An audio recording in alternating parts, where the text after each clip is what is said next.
Hello, everyone, and welcome back to the Royal Watcher podcast. My name is Saad Salman. I'm the founder and editor of the Royal Watcher, a royal commentator, and a royal contributor for all.com. And my name is Sam Gillespie. I am the editor of the Beau Monde.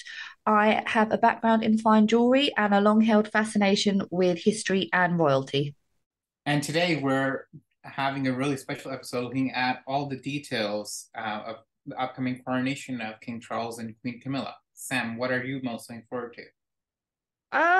Well, I still hold out the hope that I'm going to see more than one tiara. It's recent rumors that've been floating around the internet may suggest that we're not going to get it, but I live in hope.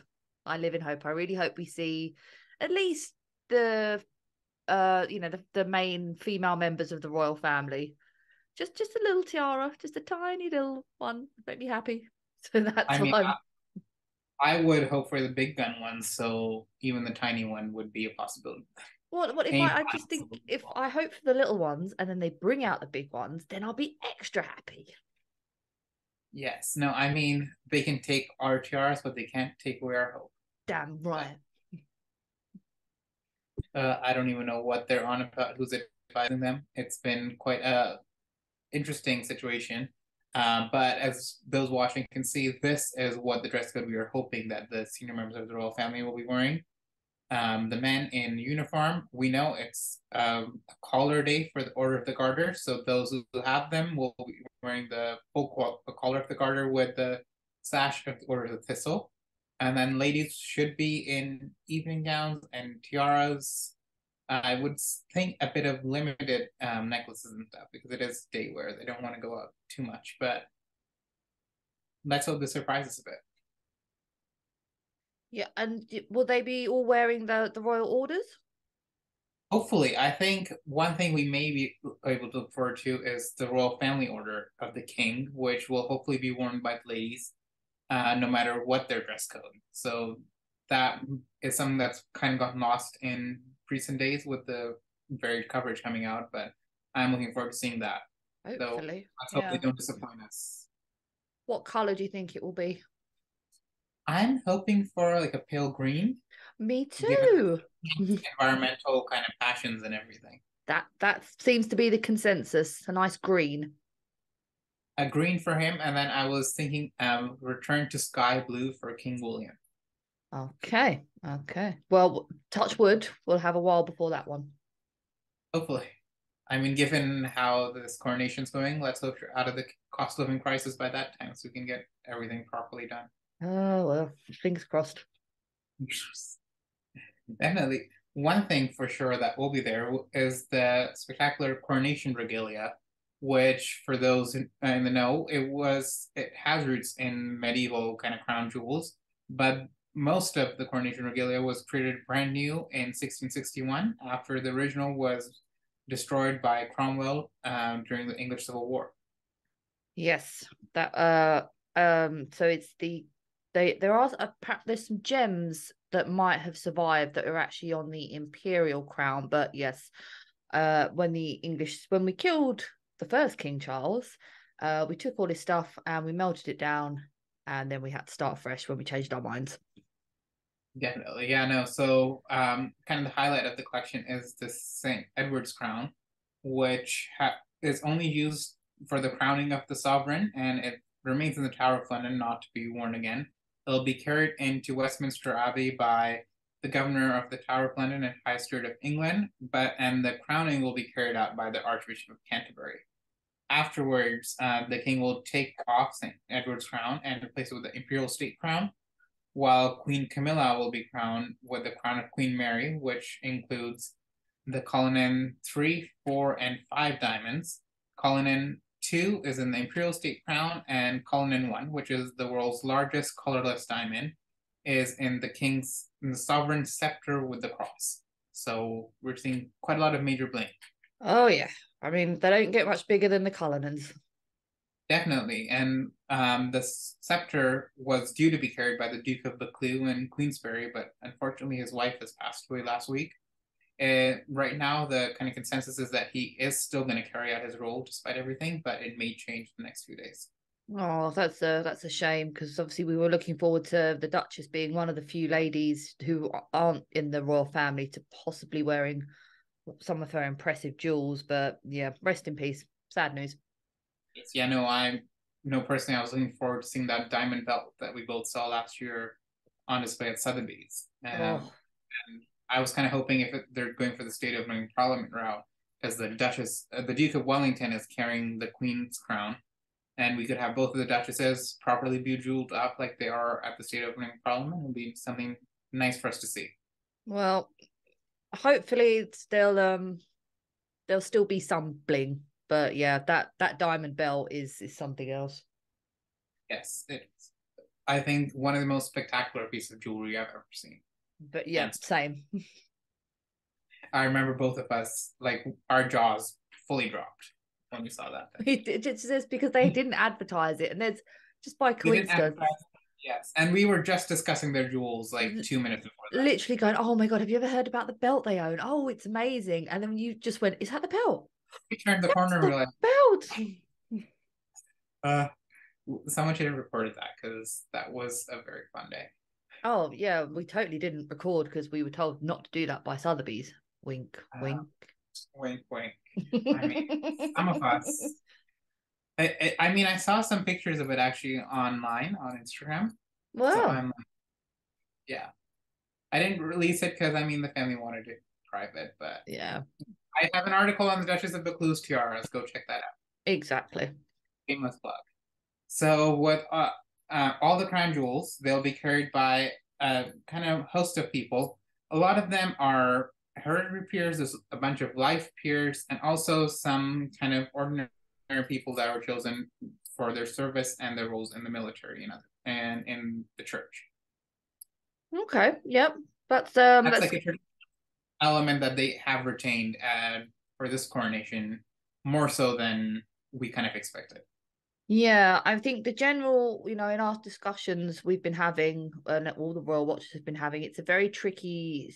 This coronation is going to be a very tricky one because, on the one hand, they want to obviously keep it traditional. It is a very traditional ceremony, but it's 2023, and we have to have some modernity. We have to incorporate the fact that the Great Britain of today is vastly different from the Great Britain of 1953 when Queen Elizabeth II was crowned. So it's going to be interesting to see the incorporation of the traditional aspects, but we also know that King Charles is a great modernizer, and he has asked to bring new elements into this ceremony. So it's going to be it's not going to be like any ceremony we've ever seen before, put it that way. Definitely, yeah, and we're seeing, like, especially because the all the coronation regalia is being carried by different individuals. They'll be presented to the king by a whole different set of individuals. The peers will present kind of individual pieces like the robe, the orb, the ring, the coronation glove. They all belong to different faiths, so it's not just the Church of England or the Church of Scotland. It's there's a Muslim peer, a Hindu peer, a Sikh peer, so I believe a Jewish peer as well. So they're really trying to represent people of all faiths in this ceremony, which is a really kind of nice, I think, modernization gesture. It is, yes. And I think King Charles, for many years, has said that a famous title of the British monarch is Defender of the Faith. I won't get into that. It goes back to the Protestant Reformation. But Charles has often said that he wanted to be defender of all faiths, and he's very, it's actually, I think he's a very cultured and well-read man, and he is very interested in Buddhism, and he, spent a lot of time studying Islam. So I think it's very good, very modernizing that he is incorporating this into what fundamentally is a Protestant ceremony. So I think it's fantastic that he's bringing these elements in. Definitely. I gave an interview last year, right after the Queen's passing, at the London Central Mosque, and one of the other guests at the time was one of the King's close friends, who's also Muslim, and gave a really kind of interesting speech. But one of the statements that stuck with me was that he said King Charles is the most inclusive and kind of understanding leader that he ever known, and he feels that the gestures he does, they're done really out of a very kind of genuine place, and there's no kind of malice or like PR intended. It's really because he feels this way rather than it being, okay, no, I'm just doing it to get a good Yeah, headline. for the optics. Yeah, no, I genuinely believe he's a very like a deep character, and he's interested in, you know, philosophy and religion and what's going on all around. And so yeah, it speaks to his character that he's including all the many different faiths that we have in Great Britain. Definitely. And I'm looking forward to seeing kind of the coronation regalia being used. We'll see the king step out of the abbey in the imperial state crown. He'll have the scepter in one hand, the orb in the other, and then the queen will be wearing her crown. I'm not sure if she'll have her scepters as well, but it'll be quite an fun official portrait that we'll hopefully get to see. I wonder if it'll be like 1953, where they have the photographs in the throne room in Buckingham Palace. I was wondering about that too. We'll see kind of later on when we talk about the thrones and stuff. Oh, But it'll be interesting to do a kind of group picture like they did back then, because from what I've heard, there's kind of no plans for the as and this transition for the kind of foreign royals to return to the palace after the coronation ceremony. So they may take the picture during their reception held the night before, or there might not be any picture at all. yeah. So that's another feature that we've all been discussing, that foreign royals have and heads of states have been invited to the ceremony itself, whereas in the past it was traditional not to send a reigning monarch; it was to send their heir. Exactly. And this is kind of reflecting, if you look at it, the coronation in Japan, they have the heads of state attending. Then, kind of the last place where we saw the more traditional approach was in the Netherlands 10 years ago, exactly, when King Willem Alexander seated the throne. And they only sent heirs for that. But I think in this day and age, there's not that many deputy kind of leaders. So it does make sense to send the top heirs to the coronation, unless the sovereigns cannot attend due to Hmm. health reasons, as we'll discuss. Hmm. Yeah, and then so the royal guests who have confirmed their attendance are the King and Crown Princess of Sweden, the King and Queen of the Netherlands, with Princess Beatrix and the Princess of Orange attending their reception the night before, since the King and Queen are busy with Liberation Day celebrations. There's going to be the King and Queen of Spain, the King and Queen of Belgium, but only the King and Crown Princess will attend the reception at Buckingham Palace. There's going to be the King and Queen of Jordan, the King and Queen of Bhutan, the King and Queen of Malaysia, the King and Queen of Thailand, of Tonga, the Grand Duke and Grand Duchess of Luxembourg, the Prince and Princess of Monaco, the Hervey Prince and Princess of Liechtenstein. And then there are some heirs like the Crown Prince and Crown Princess of Denmark, Norway, of Japan, and then a bunch of kind of exile and former royals like Queen Anne Marie and Crown Prince Pavlos of Greece, Tsar Simon and Queen Margarita of Bulgaria, the custodian of the Crown of Romania, Crown Prince Alexander, and the Crown Princess of Serbia. So, in addition to kind of the reigning royals, the exiled European royals are also going to be present. Yes, and for people who don't know, we have a theory that that's just mainly based on familial relationships. So it's not to say that the king is condoning the well, how do I put it? He obviously respects that these countries are now republics, but a lot of these former monarchs are his sort of very close family. So we think they've been invited due to familial ties as opposed to anything political. Definitely. And I'm pretty sure that the Republican head of states of these countries are invited as well. Mm, So they're definitely exactly. attending in more of a private capacity than in an official capacity. Yeah, exactly. Very So diplomatic. as we saw at the Queen's funeral, they will probably be seated in front of the other heads of state. So the royal family does kind of give them their proper ranking in that sense. Yeah. No matter how fussy the Brits can get about foreign titles. I'm not fussy. I like them. Some people, I'm afraid, uh, are friends of ours who have been on the podcast before are not big fans of the excellent ones. Well, But that's their prerogative too. that's their prerogative. And I mean, I understand their point in some cases, especially when they claim other things, but it's interesting to see kind of their historic role as being acknowledged. At the same time, we do know that the foreign royals will not be in full evening gowns and tiaras. The men will probably be in uniforms, and since it's full kind of garter collar day, we'll see those with the Order of the Garter kind of fully decked out. The rest, I think, will be in morning dress, and the ladies will hopefully bring a bit of bling for us, for our sake, Yep. but not kind of full evening gowns and tiaras and stuff. Some interesting kind of advice that we both know was revealed to us was that they're being told to treat the dress code like the Japanese inauguration, which, as we both know, had court dress, which is full gowns with sashes and hats. So the kind of advice is interesting. I'm not sure how many of the roles will kind of carry that out and to what extent they can follow that. I mean, I'd be happy with a nice big pair of diamond earrings and a nice brooch. That's all I want, ladies. That's all I want. I mean, Queen Maxima hopefully will wear the Stuart diamond in brooch form or necklace form or stick it on her hat. I think I'm hoping Crown Princess Mary wears something from the Pearl Pois Parure because that's been worn for previous coronations. Same goes for the Crown Prince of Norway. She can wear something from the Emerald Parure, which has been worn for the past 3 British coronations. So there's stuff they can incorporate into their outfits that would certainly take it up a whole notch. Because even at the Queen's funeral, a lot of the ladies did bring quite a lot of bling. So this is a coronation that should hopefully dial it even more. Fingers crossed. Fingers crossed. And there's also that cocktail reception at Buckingham Palace, so that may also bring some interesting outfits and jewels for us to cover.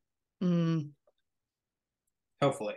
Hopefully. I live in hope, as I said at the beginning. Yes. I think they're waiting last minute for that kind of. I don't know if you used to read the Order of Splendor blog, but yes. She talked about, I think it was when the Queen's Diamond Jubilee dinner happened at Buckingham Palace and Queen Anne-Marie showed up in the rubies. And I still remember that sentence, reading, "Oh, Anne-Marie had her rubies ready in case the tiara signal flashed in the sky at the last minute." I think all the queens should have that. Keep in mind that it might flash at the last minute. That's probably too late now. Yeah, like I said, I love that rubies, though, the Greek rubies. So if I could see those, I'd be happy. Yes, I mean, I would think that she would incorporate the emeralds and the rubies into her outfit. So fingers crossed. Yes. But definitely, so that kind of covers the foreign royal guests. Now talking about the British royal guests, we kind of mentioned this a bit before, but just kind of recap. With this kind of dress code, we're expecting it to look more like the state opening of Parliament, which has guests in morning dress, day dress, hats and stuff. But members of the royal family, the royal household, and a bunch of peers, they fully dress up in uniforms, orders, gowns, tiaras, crowns, and everything. So I'm hoping that is going to be the same case this time for the coronation. That's a similar dress code for at least the working members of the royal family, if not everyone else.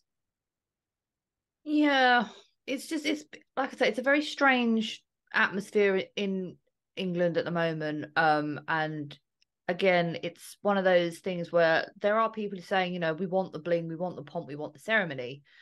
But as well, you've got to remember that we're not going through a particularly great economic situation at the moment. So is it going to look off? Is it going to look a little bit too ridiculous? You've got everyone's on strike. A lot of people are having to use soup kitchens, for want of a better word.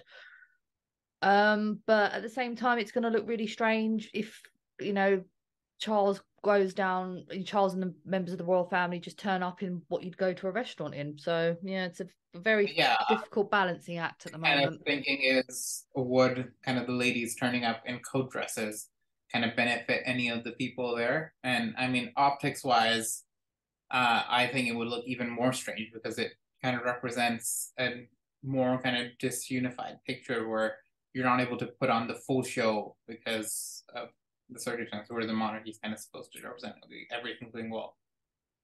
Yeah. It's kind of very mixed feelings on that aspect.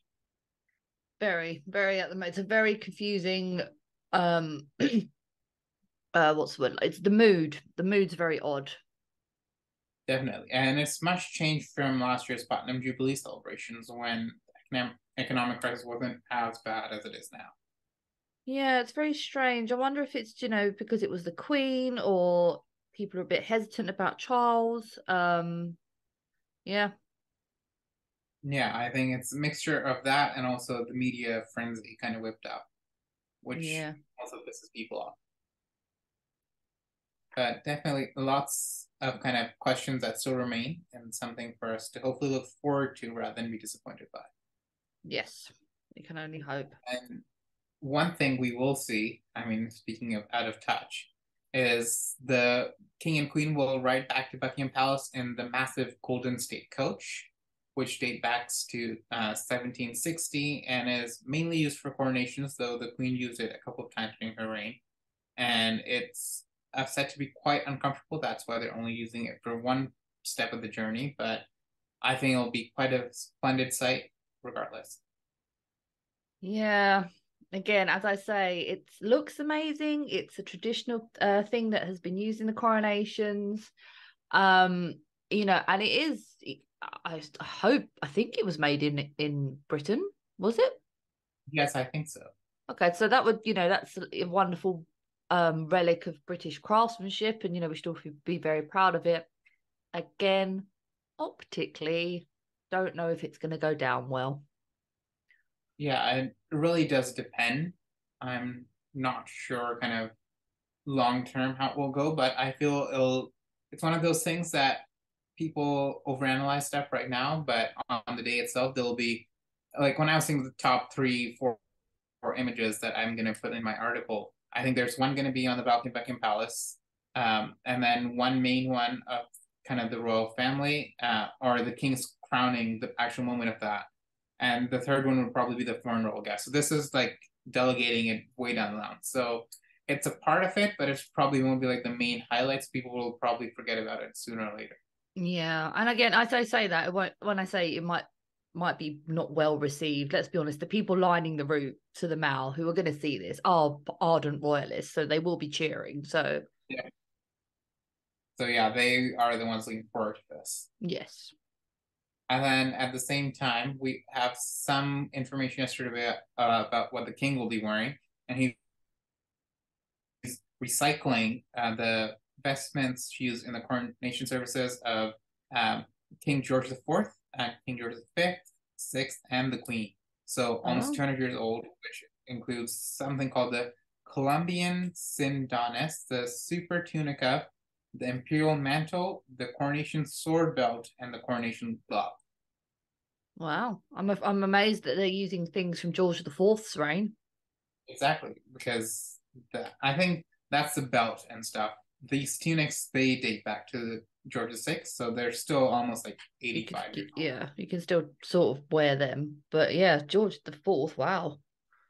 Definitely, I mean, definitely historic relics. But it's kind of interesting that they made this whole thing about it being reused when it is kind of a coronation ritual. It's almost like the crown jewels at this point.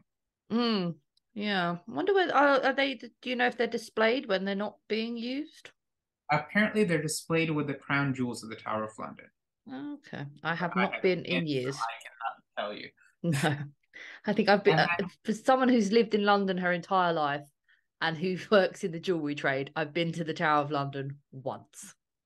oh, I mean, it's once more than me. I decided on my pass. I visited London 3 times last year. All the times, like, no, I don't want to go to the Tower of London. And then the Queen passed away, and I saw the crown in person, and I was like, that makes it even more worth it to see it in person rather than being used for the ceremony than it was to kind of see it in the jewel house. Yeah. I mean, it's very, we're not putting the Tower of London down or historic royal palaces. It's very nice, very interesting in there. That's, But yeah, I'm not paying you £30 to go and see it. Like, end of. yeah. And then at the same time, the palace also released information about the robes being used by the king and queen, which I mean, they will wear two different set of robes: the robes of state and the robes of estate. Um, some of which are being reused, and then others are being created brand new by the Royal School of Needlework. So the palace released quite a lot of information about that in a few days ago, and how the king and queen have been to see all the embroidery and the work being done. Oh, wonderful. So that's another nice thing. Obviously what with modern technology and everything seems to, I mean, we're not really getting the same level of what's the word? Couture, cloak, costume. Sorry, I'm trying to say, like, you know how Norman Hartnell did the whole everyone's gowns last time in the 50s. Exactly. Yeah. We Well, don't really have a Norman Hartnell-esque operation yes, going on this time. So it's good to see that they've brought in some experts. definitely. So the king is using the robes made for King George VI in 1937. Queen Camilla is using one of the robes made for the Queen in 53, and then her robe of estate is the one that's being made new by their old school needlework. Oh, Or the okay. embroidery is being done by them, being made by someone else. Wonderful. Wonderful. And so interesting kind of development of stuff they've been releasing in recent days. Hopefully today will include information on the royal family's dress code and the tiaras and stuff. But I mean, should we keep on hoping or be disappointed now and focus on other things? Maybe if we keep our expectations really, really low, then they will be pleasantly surprised. Hopefully. And at the same time, so they yesterday the royal family have released kind of information on the throne and the historic chairs which will be used. So the king will be crowned in the historic St. Edward's chair, which is more than 700 years old. And the most interesting fact I think about that is the fact it has graffiti from schoolboys who, in the reign of Queen Victoria, who kind of just used to scribble stuff on it.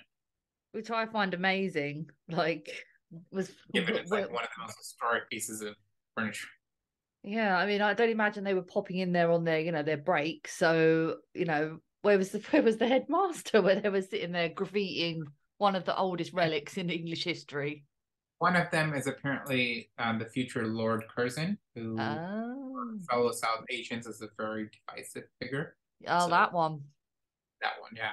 So there's that, and then um, in the past, in the throne room of Buckingham Palace, new chairs have been made for every coronation, but for this one, they are restoring the chairs used for the Queen and Duke of Edinburgh and adding new fabric with the ciphers of the King and Queen.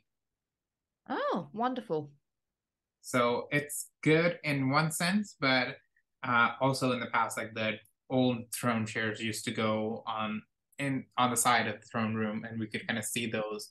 And we won't be able to do that with the Queen and Duke of Edinburgh's chairs now because they're going to be in the center and recycled. Mm. But no, definitely lots of things to look forward to uh, for that. I think there's a lot of stuff coming up this weekend, Sam. What specific event do you think is going to be the highlight for you? Um,